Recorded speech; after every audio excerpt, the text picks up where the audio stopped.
anyway, my story starts last year. I had brain surgery. Okay, here in the States, at Johns Hopkins. This is exactly in July. Okay, because I had a tumor sitting on top of my brain. Actually, you have the cranium, and then your brain isn't exactly on top of your, right after cranium. They have something called meninges, which is like a tissue. Okay, and my tumor was sitting right on top of it. Okay, on the right side. So I was, by the time they brought me, my sister invited me, she's a nurse, they brought me to the emergency. I was already what they would call in an altered mental state. Like, I didn't know, I couldn't walk straight, I couldn't stand up. My vision, I could hear them talking, but I couldn't see them, although my eyes were open.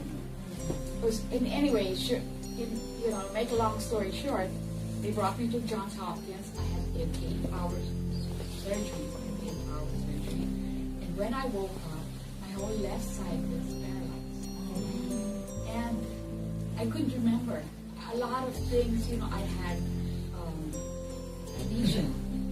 So anyway, I stayed in Johns Hopkins for a week. Then when they brought me back here to New Jersey, I had rehab first in St. Joe in Wayne. But I plateaued, and they said, we have to release her, we can't do anything anymore for her. She's not responding. So they moved me to another location at Mary Hart, and that's where I spent, all the way to September, or the end of September or October.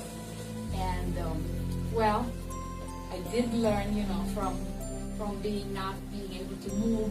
I graduated to a wheelchair. Then eventually I got to a walker, and then they could release me.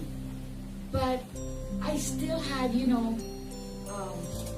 I couldn't open my computer. I had forgotten how to open my computer. I had forgotten how to open my iPad. I'm an industrial designer, and I couldn't do anything. Okay, so I decided, no, I might as well go home to the Philippines, because there's nothing more, and besides they were simply pumping me with too much medicines. I had steroids to start with. I was getting depressed. I wanted to jump off the window, and so they gave me a psychiatrist, and I told the psychiatrist, get out of here, you're not telling me anything new. So they put me on pills, which kept me happy. But you forget the here and now.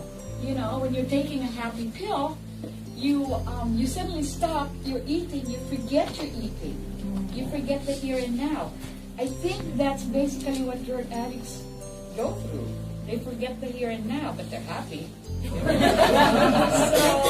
So, because in short, I went back to the Philippines, and in December, some Korean lady said, why don't you try? Oh, in the Philippines, I was going to an acupuncturist, because I would sit for 5 minutes and I would, swell.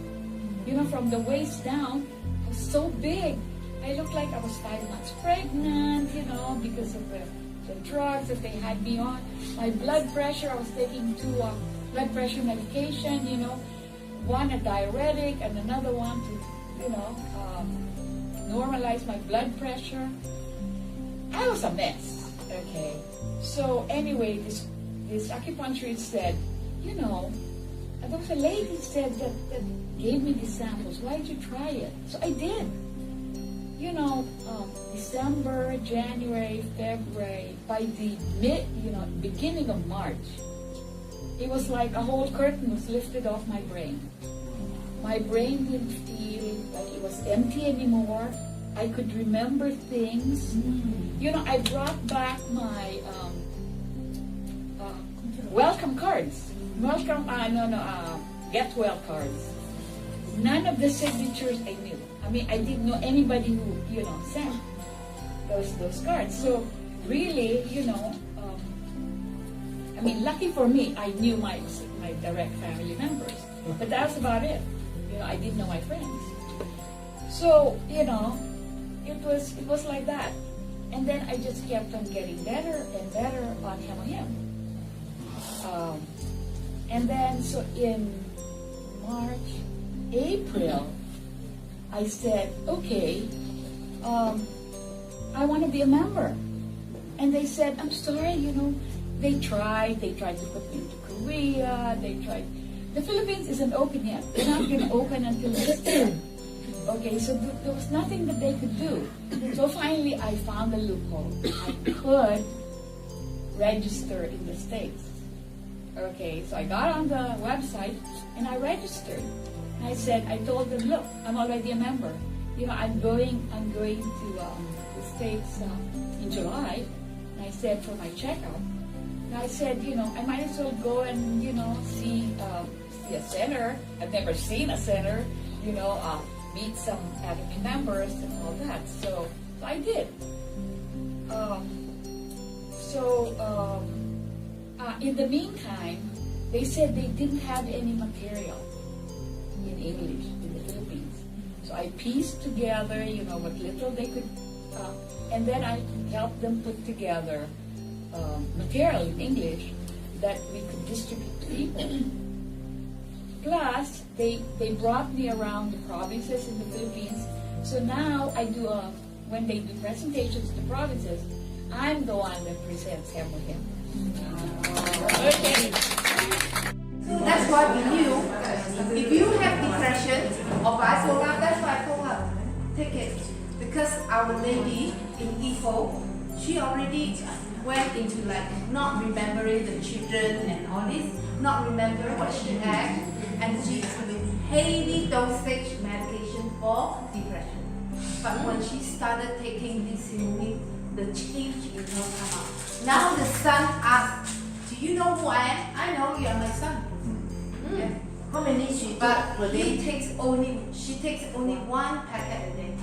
And she, for 3 years she couldn't walk because her leg is so tiny she can hardly eat. But taking HemoHim, she began to eat and she began to walk now. And she can walk now. So the son have to lock the door, worried that she go out and don't know how to come back. That's funny. HemoHim is an endless testimony.